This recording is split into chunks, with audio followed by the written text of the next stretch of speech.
Hi everyone, this is Chandan and welcome to Chandan logics. మన తెలుగు రాష్ట్రాల్లో government జాబ్స్కి ప్రిపేర్ అయ్యే ఆస్పిరెంట్స్ అందరికీ ఒక గుడ్ న్యూస్ అనమాట. అదేమిటంటే మన చందన్ లాజిక్స్ యాప్లో అన్ని కాంపిటేటివ్ ఎగ్జామినేషన్స్ దృష్టిలో పెట్టుకుని ఆన్లైన్ క్లాసెస్ స్టార్ట్ చేయడం జరిగింది. దీంట్లో మనం బ్యాంక్ ఎగ్జామ్కి సంబంధించి, ఎస్ఎస్సి ఎగ్జామ్ సంబంధించి, పోలీస్ మరియు కానిస్టేబుల్ జాబ్స్ సంబంధించి, రైల్వే ఎగ్జామినేషన్ సంబంధించి ఇలా అన్ని కాంపిటేటివ్ ఎగ్జామినేషన్ దృష్టిలో పెట్టుకుని ఆన్లైన్ క్లాసెస్ చెప్పడం జరుగుతుంది అనమాట. దీంట్లో మనం ప్రతి సబ్జెక్ట్ని చాలా క్లియర్గా డీటెయిల్గా డిస్కస్ చేయడం జరిగింది. అంటే సింపుల్గా మాట్లాడంటే రీసెంట్ ట్రెండ్కి తగ్గట్టు ఎలాంటి ప్యాటర్న్ ఆఫ్ క్వశ్చన్స్ వస్తున్నాయి, వాటిని మనం పక్కన వాళ్ళకన్నా యూనిక్గా స్మార్ట్గా ఎలా సాల్వ్ చేయాలి అనే దాన్ని ఫోకస్ చేస్తూ ప్రతి సబ్జెక్ట్ని చాలా క్లియర్గా డీటెయిల్గా డిస్కస్ చేయడం జరిగిందనమాట. సో మీలో ఎవరైనా ఇంట్రెస్టెడ్ క్యాండిడేట్స్ ఉంటే కనుక గూగుల్ ప్లే స్టోర్లోకి వెళ్ళి చందన్ లాజిక్స్ అని మన యాప్ ఉంటుంది, మన యాప్ని డౌన్లోడ్ చేసి మీరు కావాలనుకుంటే డెమో వీడియోస్ చూడొచ్చు. లేదు మీకు ఇంకేమైనా డౌట్స్ ఉన్నట్లయితే కనుక ఈ నెంబర్కి కాల్ చేస్తే వాళ్ళు మీకు కంప్లీట్ డీటెయిల్స్ చెప్తారు. Thank you, all the best. Welcome back to Chandan logics. ఈరోజు మనం 18th ఫిబ్రవరి కరెంట్ అఫైర్స్ డిస్కస్ చేయబోతున్నాము. And even will be going to cover practice questions and as well as descriptive concepts. మీకు పర్టికులర్గా practice questions ఎందుకోసం ఇస్తున్నాము అంటే ఒక క్విజ్ లాగా కండక్ట్ చేయడానికి. బికాస్ ఆల్రెడీ మనం ప్రీవియస్ సెషన్లో ఒక క్వశ్చన్కి సంబంధించిన కాన్సెప్ట్స్ని క్లియర్గా ఎక్స్ప్లెనేషన్ కూడా జరుగుతుంది మీకు డిస్క్రిప్టివ్ కాన్సెప్ట్స్లో, రైట్? సో అందుకోసమే ఫస్ట్ మీరు ఏమైనా డిస్క్రిప్టివ్ సెషన్ విన్న తర్వాత ఈ ప్రాక్టీస్ క్వశ్చన్స్ ఏవైతే ఉన్నాయో వాటిని అటెంప్ట్ చేయడానికి ట్రై చేయండి. ఇన్ కేస్ అప్పుడు కూడా మీరు ఆన్సర్స్ లైక్ ఏంటంటే మీకు రాలేకపోతున్నాయి అనుకుంటే జస్ట్ ఒకసారి రన్నింగ్ నోట్స్ తీసుకోండి. ఎప్పుడైతే మీరు డిస్క్రిప్టివ్ కాన్సెప్ట్స్ని క్లాస్ వింటున్నారో అలాంటి ఏరియాస్లో నోట్స్ అనేది తీసుకోవడానికి ట్రై చేయండి. సో అప్పుడు ఏంటంటే మీరు ప్రాక్టీస్ క్వశ్చన్ చేస్తున్నప్పుడు ఒకసారి ఆ నోట్స్ రిఫర్ చేసిన తర్వాత ప్రాక్టీస్ క్వశ్చన్స్కి రండి. సో అప్పుడు మీకు ఈజీగా ప్రతి క్వశ్చన్కి ఆన్సర్ అనేది ఉంటుంది. Is it clear? And now even me current affairs యొక్క పీడిఎఫ్స్ కావాలి అనుకున్నా కూడా టెలిగ్రామ్ ఛానల్లో ప్రొవైడ్ చేయడం జరుగుతుంది. మీకు ఆ టెలిగ్రామ్ ఛానల్లో ఎలా జాయిన్ అవ్వాలి అనే డౌట్ ఉన్నా కూడా ఒకటే సొల్యూషన్, జస్ట్ మీకు డిస్క్రిప్షన్లో లింక్ ప్రొవైడ్ చేస్తాము. ఆ లింక్ పైన ప్రెస్ చేయండి. Is it clear? So click on that link and then you can join through our Telegram channel. Is it clear everyone? And now మనం ఇప్పుడు సెషన్ స్టార్ట్ చేసినట్లయితే practice questions first concept మనం discuss చేద్దాం సెషన్లో. And next practice session finish అయిన తర్వాత will start our descriptive session.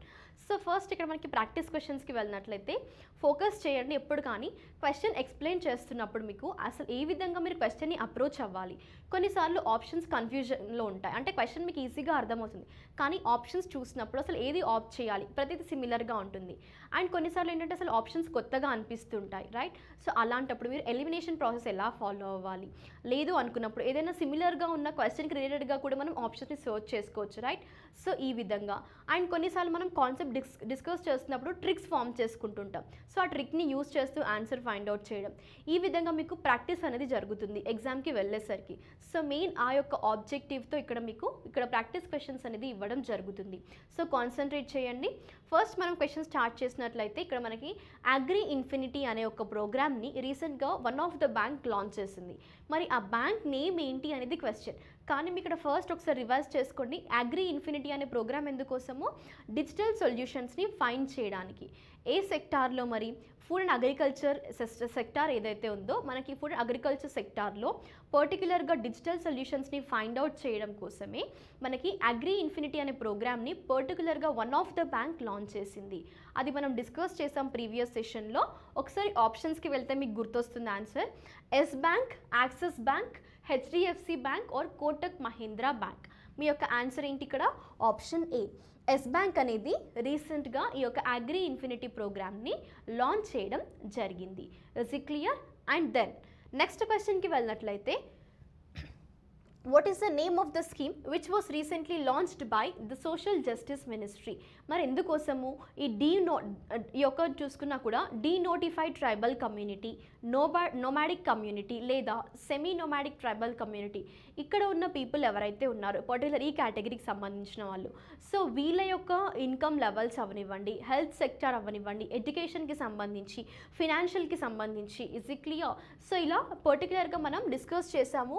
4 కాంపోనెంట్స్లో పర్టికులర్గా ఒక స్కీమ్ ద్వారా ఈ ట్రైబల్ కమ్యూనిటీ వాళ్ళకి, డీనోటిఫైడ్ ట్రైబల్ కమ్యూనిటీ వాళ్ళకి సర్వీసెస్ అందించబోతున్నారు అనేది, రైట్? సో మరి ఆ స్కీమ్ నేమ్ ఏంటి అనేది ఒకసారి ఆప్షన్స్కి వెళ్ళినట్లయితే deed, feed, need or seed. So answer ఏంటి ఇక్కడ మనకి? ఆప్షన్ డి, సీడ్ అనే ఒక పర్టిక్యులర్ స్కీమ్ ద్వారా ఈ యొక్క సర్వీసెస్ని అందించబోతున్నారు. అండ్ దెన్ మరి ఇక్కడ నేను ఆల్రెడీ ఆన్సర్ నేను మీకు ఇక్కడ రిలీజ్ చేస్తాను కాబట్టి మీ యొక్క లైక్ వర్క్ ఏంటంటే మనం ఆల్రెడీ డిస్కస్ చేసాము సీడ్ యొక్క ఈ స్కీమ్ ఉంది కదా, సీడ్ స్కీమ్ అనేది. సో ఈ స్కీమ్ యొక్క అబ్రివేషన్ లైక్ ఫుల్ ఫామ్ని ఒకసారి కమెంట్ సెక్షన్లో మెన్షన్ చేయండి. Is it clear? What is the full form of seed scheme? ఎందుకోసం ఇది డీనోటిఫైడ్ ట్రైబల్ కమ్యూనిటీ వాళ్ళు ఎవరైతే ఉన్నారో వాళ్ళకి 4 కాంపోనెంట్స్ ద్వారా సర్వీసెస్ని అందించబోతున్నారు. Is it clear?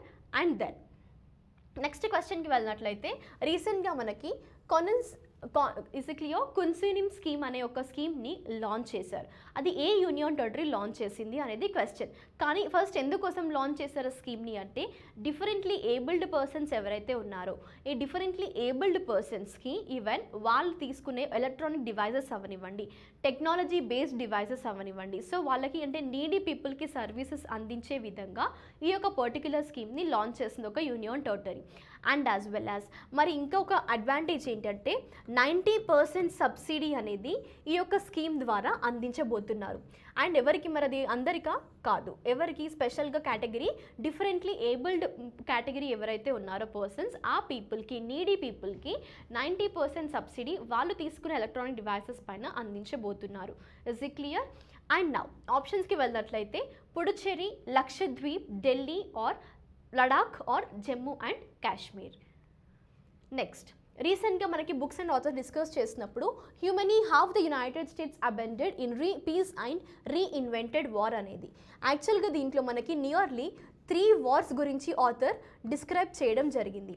ఆ 3 వార్స్ని కన్సిడర్ చేసుకున్న one of that is world war 2 గురించి కూడా ఆథర్ ఇందులో ఫోకస్ చేశారు. మరి మీరేంటంటే నేను చెప్పాను కదా ప్రీవియస్ సెషన్లో కూడా బుక్స్ అండ్ ఆథర్స్ కరెంట్ అఫైర్స్నే కాకుండా ఇలా మీరు సబ్జెక్ట్స్ని రిలేట్ చేసుకోండి, ఇంటర్లింక్ చేస్తూ చదవండి. అప్పుడు మీకు సబ్జెక్ట్ ఇంప్రూవ్మెంట్ అనేది ఉంటుంది, రైట్? అండ్ దెన్ క్వశ్చన్ అనేది మ్యాక్సిమంగా బుక్స్ అండ్ ఆథర్స్ నుంచి మీకు ఆథర్ సంబంధించిన క్వశ్చనే అడుగుతుంటారు. కానీ ఇన్ సర్టెన్ కేసెస్ ఒకవేళ మిమ్మల్ని ఎలాంటి ఏరియాస్లో అడుగుతారు అంటే ఇప్పుడు మనం హిస్టరికల్ బ్యాక్గ్రౌండ్ వరల్డ్ వార్ 2 అన్నాం, మేబీ అడగొచ్చు మిమ్మల్ని వరల్డ్ వార్ 2కి సంబంధించి కూడా క్వశ్చన్. ఎందుకోసము ఆల్రెడీ మీకు అది హిస్టరీలో కవర్ అవుతుంది. లేదు అనుకున్నప్పుడు ఏంటి అట్లీస్ట్ ఈ బుక్స్ అండ్ ఆథర్స్ కాన్సెప్ట్లో కూడా మీకు ఈ కాన్సెప్ట్ కవర్ అయ్యి ఉంది కాబట్టి క్వశ్చన్స్ అనేది రైజ్ అవుతుంటాయి.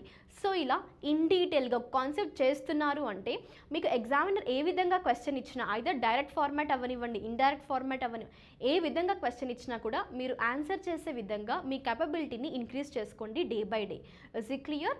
అండ్ ఇప్పుడు మనం ఆథర్కి సంబంధించిన నేమ్స్కి వెళ్ళినట్లయితే ఆప్షన్స్లో Roald Dahl, JK Rowling, Ruskin Bond or Andrew Sartori, Samuel Moyn. So ఇక్కడ ఆన్సర్ ఏంటి మీది? Option E. శామిల్ మయాన్ గారు ప్రొఫెసర్ అండ్ తను ఏంటంటే రీసెంట్గా ఒక బుక్ని రచించడం జరిగింది. అందులో పర్టిక్యులర్గా కొన్ని వార్స్ని కూడా ఇంక్లూడ్ చేయడం జరిగింది. Is it clear? And then moving to the concept మనకి అపెక్స్ కమిటీ గురించి డిస్కస్ చేసాం, రైట్? సో క్వశ్చన్ని క్లియర్గా చదవండి. అపెక్స్ కమిటీలో మెంబర్స్ని అడగడం లేదు, అపెక్స్ కమిటీని ఎవరు హెడ్ చేయబోతున్నారు అనేది క్వశ్చన్ ఇక్కడ మీకు. Is it clear?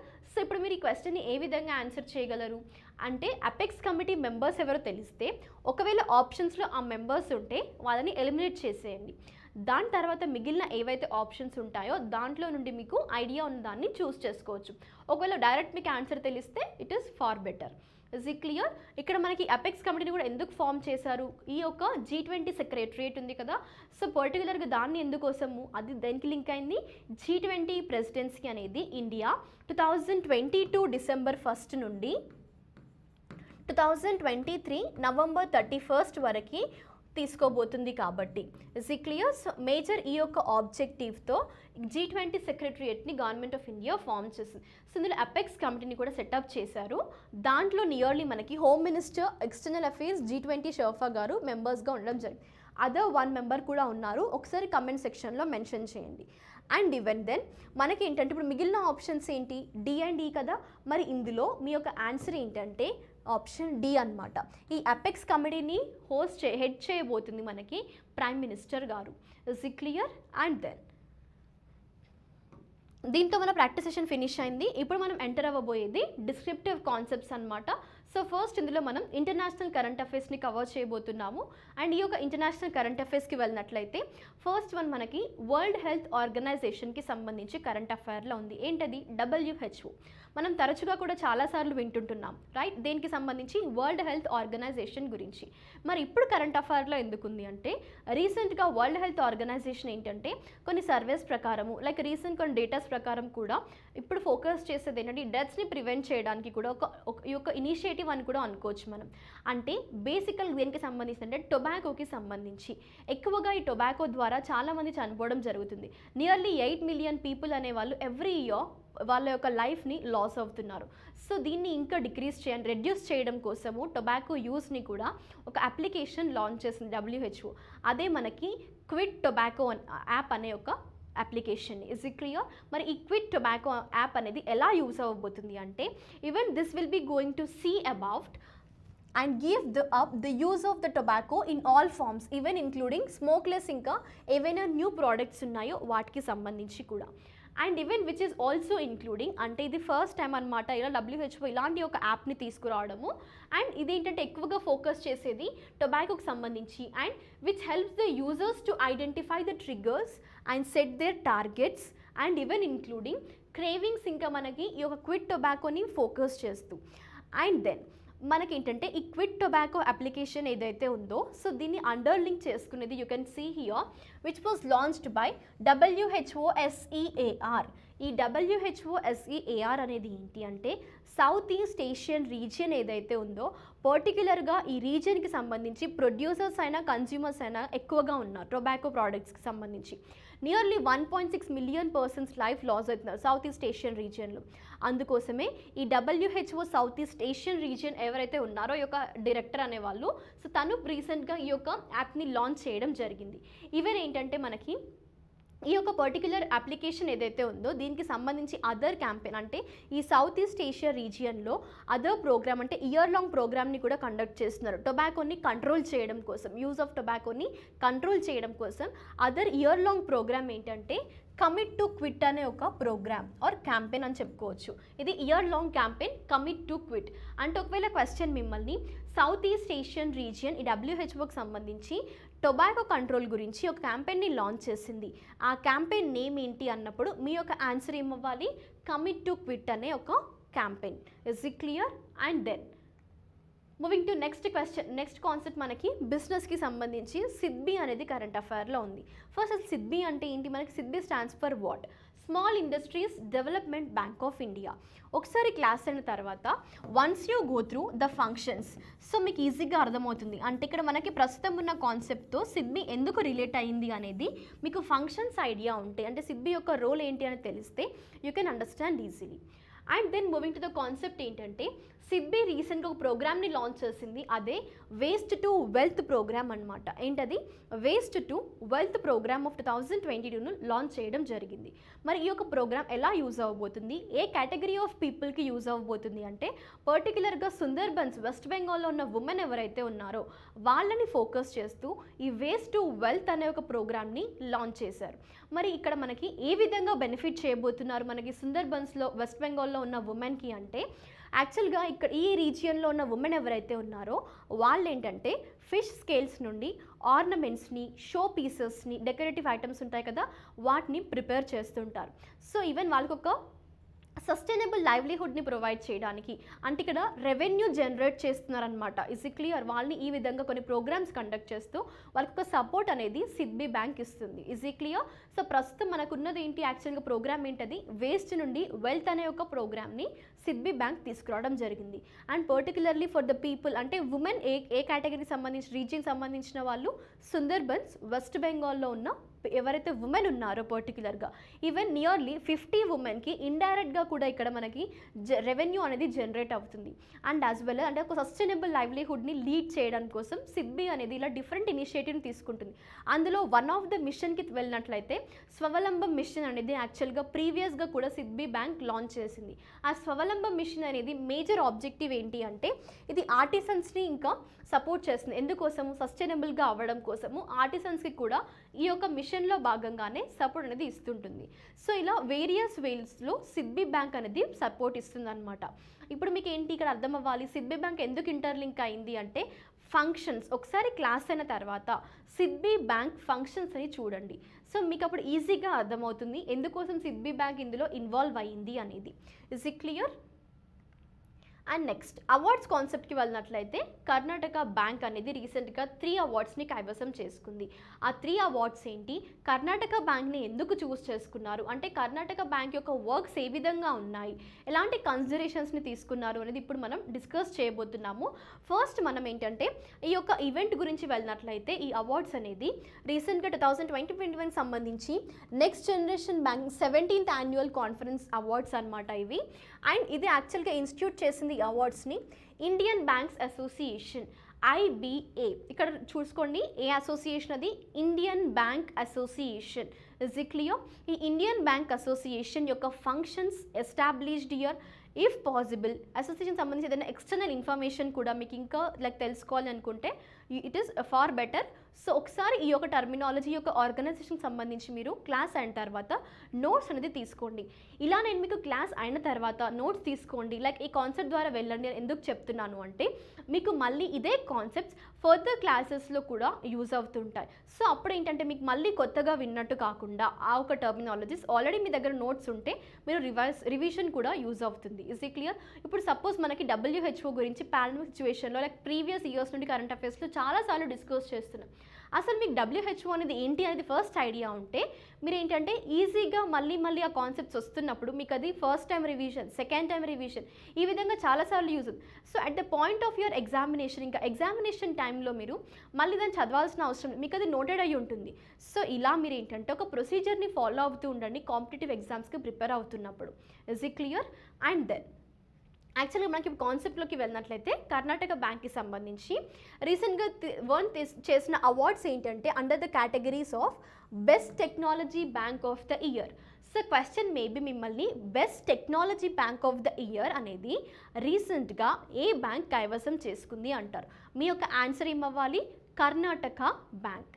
And then next best fintech adoption, second one. Is it clear? Then best use of artificial intelligence, data analytics for all the runner-apps.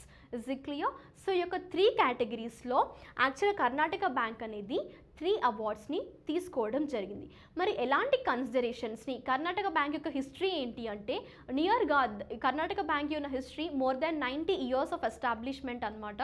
So ఇక్కడ కర్ణాటక బ్యాంక్ అనేది even ఎక్కువగా focus చేసేది ఈ digital solutions, టెక్నాలజీని base చేసుకుంటూ, even digital for future India అని కూడా యాక్చువల్గా డిజిటల్ బ్యాంక్ ఆఫ్ ఫ్యూచర్ అని కూడా కర్ణాటక బ్యాంక్కి కర్ణాటక బ్యాంక్ అచీవ్మెంట్స్ని బట్టి కూడా ఈ విధంగా కర్ణాటక బ్యాంక్ని నేమ్ చేశారు, డిజిటల్ బ్యాంక్ ఆఫ్ ఫ్యూచర్ అనే విధంగా. అండ్ ఇక్కడ మనకి మోర్ దాన్ 90 years అన్నాం కదా, ఎస్టాబ్లిష్ హిస్టరీ అనేది ఉంది కర్ణాటక బ్యాంక్కి అని. అలాంటప్పుడు మీకు ఫస్ట్ అసలు అది ఎప్పుడు ఎస్టాబ్లిష్ అని తెలిస్తేనే కదా మోర్ దాన్ 98 years కాదా అని తెలిసేది. యాక్చువల్గా ఎస్టాబ్లిష్ అయింది 1924లో అనమాట. హెడ్ క్వార్టర్స్ వచ్చేసి మనకి మంగళూరు, కర్ణాటకలో. Is it clear? And then next moving to sports concept. మనకి స్పోర్ట్స్ కాన్సెప్ట్లో మ్యాక్సిమం మీరు కాన్సన్ట్రేట్ చేయండి హోస్ట్ ప్లేసెస్ని. Is it clear? అండ్ ఈరోజు మనం కవర్ చేయబోతున్నది 2 కాన్సెప్ట్స్ సంబంధించి, అంటే మెన్స్ హాకీ టీం ఎవరు విన్ అయ్యారు ప్రస్తుతం జరిగిన ఛాంపియన్షిప్స్లో, ఉమెన్స్ ఎవరు విన్ అయ్యారు అనేది ఒకే కాన్సెప్ట్లో డిస్కస్ చేద్దాము ప్యారలల్గా. సో మీకు కూడా తొందరగా ఎక్కువ కాన్సెప్ట్స్ కవర్ అవుతాయి తక్కువ టైంలో. అండ్ మనకి ఏంటంటే మెన్స్ టీమ్కి సంబంధించి హర్యానా టీం ఏదైతే ఉందో అది 1-9. అండ్ ఉమెన్స్ టీమ్కి సంబంధించి Kerala team. And okay ma'am బాగానే చెప్తున్నారు, కానీ అసలు ఏ ఛాంపియన్షిప్లో అని మీకు డౌట్ రావచ్చు, రైట్? సో ఇక్కడ ఏంటంటే మనకి రీసెంట్గా జరిగిన సీనియర్ నేషనల్ వాలీబాల్ ఛాంపియన్షిప్స్ ఏవైతే ఉన్నాయో, సో రీసెంట్గా మనకి ఎక్కడ హోస్ట్ చేశారు అంటే భువనేశ్వర్లో ప్లేస్ చేయడం జరిగింది. ఈ యొక్క వాలీబాల్ ఛాంపియన్షిప్స్లో యాక్చువల్గా మనకి హర్యానా టీంకి సంబంధించిన మెన్స్ టీమ్ అండ్ కేరళకి సంబంధించిన ఉమెన్స్ టీమ్ అనేది 1 అవ్వడం జరిగింది. Is it clear? మరి దీంట్లో యాక్చువల్గా వీళ్ళు ఎవరిని డిఫీట్ చేశారు అంటే ప్యారలల్గా ఒకే టీంని గుర్తుపెట్టుకోండి, Haryana men's and Kerala women's యాక్చువల్గా డిఫీట్ చేసింది ఇండియన్ రైల్వే టీమ్ని. Is it clear? And then national న్యూస్కి వెళ్ళినట్లయితే గవర్నమెంట్ రీసెంట్గా ఒక స్కీమ్ని అప్రూవల్ చేసింది. ఆ ప్రోగ్రామ్ ఏంటంటే new India literacy programme for the education of adults అనమాట. ఈవెన్ మనకి ఏంటంటే ఈ పర్టికులర్ ప్రోగ్రామ్ని కూడా ఎందుకోసం అంటే అడల్ట్స్ ఎవరైతే ఉన్నారో అది కూడా non literates adults more than age group of 15 years. Is it clear? The age of 15 years or more than and above 15 years of age group people ఎవరైతే ఉన్నారో వాళ్ళు నాన్ లిటరేట్స్ ఉంటే వాళ్ళని లిటరేట్స్గా కన్వర్ట్ చేసే ప్రోగ్రామే ఈ న్యూ ఇండియా లిటరసీ ప్రోగ్రామ్. మరి ఈ new India literacy programme ఇందులో ఇంకా భాగంగా అదర్ ఏమైనా రిలేటెడ్ ఉన్నాయా అంటే ఎస్, రీసెంట్గా ఎడ్యుకేషన్ సంబంధించి బడ్జెట్ సెషన్లో అనౌన్స్మెంట్స్ అవనివ్వండి అండ్ ఈవెన్ మనకి national education policy of 2020 right. So వీటికి సంబంధించినవి కూడా కొన్ని ఇంటర్లింక్ అయ్యాయి అనమాట ఈ యొక్క ప్రోగ్రామ్తో. Is it clear? పర్టికులర్గా ఇది అడల్ట్స్ని ఫోకస్ చేస్తూ ఒక లిటరసీ ప్రోగ్రామ్ అనమాట. మనకి మినిస్ట్రీ ఆఫ్ ఎడ్యుకేషన్ అనేది కొంత యొక్క పీరియడ్కి అంటే ఆ పీరియడ్ వచ్చేసి మనకి 2022 నుండి ఫినాన్షియల్ ఇయర్స్ ఆఫ్ 2027 వరకు ఈ యొక్క ప్రోగ్రామ్ అనేది like you can see here ఇంప్లిమెంటేషన్లో ఉండబోతుంది. అండ్ దెన్ ఇక్కడ మీకు డౌట్ రావాలి, ప్రీవియస్గా కూడా ఏమైనా ఇలాంటి స్కీమ్స్ ఉన్నాయా అంటే ఎస్, అదేంటంటే adult education as education for all in the కంట్రీగా రీప్లేస్ చేయడం జరిగింది. అండ్ ఈవెన్ ఈ యొక్క పర్టిక్యులర్ మనకి ఏంటంటే ప్రోగ్రామ్కి అసలు ఎంత అమౌంట్ అలొకేట్ చేశారు, సెంట్రల్ షేర్స్ స్టేట్ షేర్స్ ఉన్నాయా లేదా కంప్లీట్గా సెంట్రల్ దీనికి అలొకేట్ చేసిందా అంటే యాక్చువల్గా దీంట్లో సెంట్రల్ షేర్ ఇంకా స్టేట్ షేర్స్ కూడా ఉన్నాయి. సో ఫస్ట్ మనం ఓవరాల్ ప్రాజెక్ట్ యొక్క అవుట్లేకి వెళ్ళినట్లయితే అమౌంట్ అలొకేట్ చేశారు ఈ పర్టికులర్ ప్రోగ్రామ్కి. అది మనకి 1037.90 crore రూపీస్ అనేది ఈ యొక్క పర్టికులర్ ప్రోగ్రామ్కి అలొకేట్ చేశారు. మరి ఇందులో సెంట్రల్ షేర్ ఎంత అంటే మనకి 700 crore రూపీస్ అనమాట. స్టేట్ షేర్ వచ్చేసి 337.9 crore రూపీస్ అంత అమౌంట్ అనేది మనకి ఇలా స్టేట్కి ఇంకా సెంట్రల్కి డివైడ్ చేసి ఇందులో లైక్ మనకి షేర్ అనేది ఉంది. Is it clear? So total ఓవరాల్గా 2022 నుండి 27 ఫినాన్షియల్ ఇయర్ వరకు ఈ న్యూ ఇండియా లిటరసీ ప్రోగ్రామ్కి అలొకేట్ చేసిన amount 1037.9 crore rupees. And then 2011 census ప్రకారం యాక్చువల్గా even you can consider total number of non literates ఎంత అంటే 15 years age group of above ఉన్న వాళ్ళు 25.76 crore మెంబర్స్ అనమాట. అండ్ అందులో మళ్ళీ మేల్ వచ్చేసి 9.08 crore, ఫీమేల్ 16.68 crore. సో ఈ విధంగా సెన్సస్ ప్రకారము యాక్చువల్గా ఇలాంటి కొంత కొత్త ఇనిషియేటివ్స్ని తీసుకొస్తున్నారు. Is it clear? సో ఈరోజు మన కరెంట్ అఫైర్లో ఉంది న్యూ ఇండియా లిటరసీ ప్రోగ్రామ్ అనే concept. And next books and ఆథర్స్కి వెళ్ళినట్లయితే మనకు ఒక రీసెంట్గా బుక్ టైటిల్ చేశారు, అదేంటంటే dignity in a digital age making tech work for all of us. Books and ఆథర్స్లో నేను చెప్పింది ఏంటి, మ్యాక్సిమం ఫస్ట్ ఆథర్ నేమ్ చూసుకోండి. యాక్చువల్గా ఆథర్ ఎవరు ఇక్కడ మనకి రో ఖన్నా గారు. అండ్ దెన్ యాక్చువల్లీ మరి ఆథర్ ఇందులో ఏం డిస్క్రైబ్ చేయబోతున్నారని తెలుసుకునే ముందు ఫస్ట్ ఆథర్ గురించి కొంత హిస్టరికల్ బ్యాక్గ్రౌండ్కి వెళ్తే తను ఎందుకు అలాంటి ఏరియాస్లో ఫోకస్ చేశారో అర్థమవుతుంది. యాక్చువల్గా రో ఖన్నా గారు ఇండియన్ అమెరికన్ అనమాట, who is the US Congress man representing California district that includes even silicon valley region కూడా. అండ్ ఏంటంటే ఇక్కడ ఫోకస్ చేయండి మేజర్గా తను డిస్క్రైబ్ చేసింది ఏంటి అంటే he has also mentioned about the digital divide, అంటే అన్ఈక్వల్ యాక్సెస్ అనమాట టెక్నాలజీ ఇంకా రెవెన్యూకి సంబంధించి. And it is one of the most pressing issue faced by the United states. And also మనకేంటంటే మేజర్గా హైలైట్ చేసేది దీంట్లో ఈ చేంజింగ్ లైఫ్ స్టైల్ ప్యాటర్న్స్ ఏవైతే ఉన్నాయో అంటే అమెరికన్స్కి సంబంధించి దేనివల్ల due to the technological progress వల్ల లైఫ్ స్టైల్ చేంజెస్ ఏ విధంగా ప్యాటర్న్స్ ఎలా చేంజ్ అవుతున్నాయి. ఈవెన్ పాండమిక్లో చూసుకున్నా కూడా మేజర్గా మనకి లైక్ బిఫోర్ పాండమిక్ ఏ విధంగా ఉండే లైక్ మనం ఆఫీస్కి వెళ్ళి వర్క్ చేసేది, కానీ ఇప్పుడు ఏ విధంగా మారుతున్నాయి లైక్ వర్క్ ఫ్రమ్ హోమ్గా. అంటే ఈవెన్ ఇలా టెక్నాలజీ ఇంప్రూవ్ అవ్వడం ద్వారా కూడా లైఫ్ స్టైల్ ప్యాటర్న్స్ అనేవి చేంజ్ అవుతున్నాయి. ఈవెన్ మేజర్గా యునైటెడ్ స్టేట్స్లో కూడా ఎక్కువ అమెరికన్స్ ఎలాంటి ఇష్యూ పైన స్ట్రెస్సింగ్ ఫోకస్ ఉంది అనేది పర్టికులర్గా ఈ బుక్లో డిస్క్రైబ్ చేశారు మనకి ఆథర్. అండ్ ఫోకస్ చేసింది ఏ ఒక టర్మినాలజీతో డిజిటల్ డివైడ్ అనే ఒక కాన్సెప్ట్తో, అంటే టెక్నాలజీ ఇంకా మనకి ఏంటంటే ఈ రెవెన్యూకి సంబంధించి ఒక అన్ఈక్వల్ యాక్సెస్ అనేది ఉంది అంటూ మనకి ఇక్కడ రో ఖన్నా గారు ఎక్కువగా ఫోకస్ చేస్తూ ఈ బుక్ని రచించడం జరిగింది. అండ్ ఇక్కడ మీరు ఫోకస్ చేయాలి యాక్చువల్గా బుక్ టైటిల్ ఆథర్ అవనివ్వండి. కొన్నిసార్లు ఏంటంటే రేర్ టైమ్స్ ఎక్కువగా అడగరు మిమ్మల్ని, బట్ మ్యాక్సిమం ఆథర్కి సంబంధించి అడుగుతుంటారు. రేర్ టైమ్స్లో ఎలాంటి క్వశ్చన్స్ వస్తాయి బుక్స్ అండ్ ఆథర్స్ నుంచి అంటే సపోజ్ ఇక్కడ ఆథర్ సంబంధించిన హిస్టరికల్ బ్యాక్గ్రౌండ్ అవనివ్వండి, లేదు అనుకున్నప్పుడు నిన్న మనం యాక్చువల్ డిస్కస్ చేసింది ఏవైనా హిస్టరీకి సంబంధించిన బుక్స్ ఉన్నాయి అనుకోండి, సో అందులో హిస్టరీ క్వశ్చన్స్ బేస్డ్ అడుగుతుంటారు. లేదు ఏదైనా ఎమినెంట్ పర్సన్ సంబంధించిన బయోగ్రఫీ అయితే ఆ పర్సన్ యొక్క హిస్టరికల్ బ్యాక్గ్రౌండ్ లైక్ ఆ బయోగ్రఫీకి సంబంధించి కొంత క్వశ్చన్స్ అనేది వస్తుంటాయి. Is it clear? సో ఈ విధంగా మీకు బుక్స్ అండ్ ఆథర్స్ నుండి క్వశ్చన్స్ అనేవి రైజ్ అవుతుంటాయి. Done with the part. So ఇక్కడ మనకి ఏంటంటే ఐదర్ ప్రాక్టీస్ క్వశ్చన్స్ అవనివ్వండి, డిస్క్రిప్టివ్ క్వశ్చన్స్ అవనివ్వండి, మీకు ఎలాంటి విధమైన సబ్జెక్ట్ సంబంధించిన డౌట్స్ ఏవైనా ఉన్నా కూడా, అంటే సపోజ్ క్వశ్చన్స్లో కూడా కొన్నిసార్లు మీకు క్వశ్చన్స్ అర్థం అవ్వవు, ఒకసారి ఎక్స్ప్లెనేషన్ విన్న తర్వాత కూడా మీకు ఇంకా అసలు క్వశ్చన్ డౌట్ ఉంది అని అనుకున్నట్లయితే కమెంట్ సెక్షన్లో మెన్షన్ చేయండి. మనం ఏంటంటే నెక్స్ట్ క్లాస్లో మళ్ళీ డిస్కషన్ చేసే ఛాన్సెస్ ఉంటాయి. Is it clear? And with this we have done with our session. Will be meeting in our next session. Thank you everyone. Until that, stay tuned, stay safe and stay home.